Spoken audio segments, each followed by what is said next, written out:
শনিবার 26 এপ্রিল 2025। দৈনিক করতোয়া সংবাদ শিরোনামে আছে সীমান্তে পাকিস্তান ও ভারতের সেনাদের মধ্যে গোলাগুলি। এবং আজ পোপের অন্ত্যেষ্টিক্রিয়া রোমে পৌঁছেছেন প্রধান উপদেষ্টা। এবং the week magazine cover story বাংলাদেশের পরিবর্তনে তারেক রহমানের সামনে সুযোগ।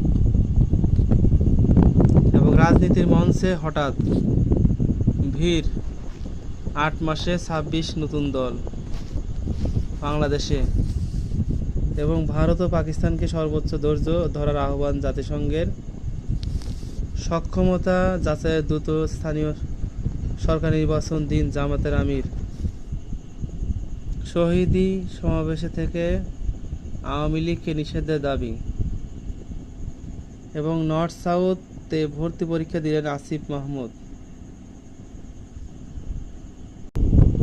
জনতা পার্টি বাংলাদেশ নামে নতুন দলে আত্মপ্রকাশ। পারভেজ হত্যা প্রধান আসামি মেহরাজ 5 দিনের রিমান্ডে। এবং বড় লোডশেডিংয়ের কবলে পড়বে দেশ। এই ছিল প্রথম পাতার সংবাদ শিরোনাম।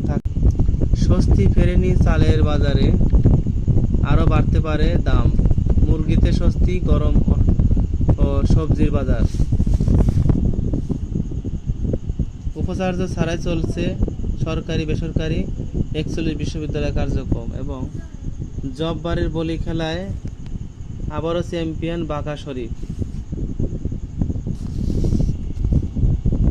হবিগঞ্জে টিনের চাল ও লাঠি হাতে 2 ঘণ্টা ব্যাপী সংঘর্ষ, আহত 50। এবং বিচারপতি খায়রুল হকের বিচার দাবি রিজভির। টাঙ্গাইলে ছিনতাইকারীর ছুরিকাঘাতে মাছ ব্যবসায়ী নিহত।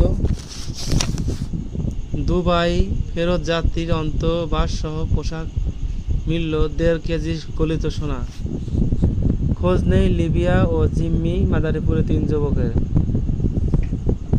এবং চট্টগ্রাম, সাভার ও শেরপুরে 3 নারীকে হত্যা।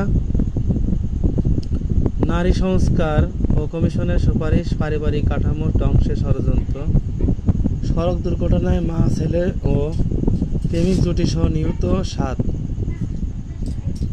ঈদুল আজহার 50% বোনাস পাবেন এমপিভুক্ত শিক্ষক কর্মচারী। 24 ঘণ্টায় বিশেষ অভিযানে গ্রেপ্তার 1642। আখাউড়া সীমান্তে বিএসএফের গুলিতে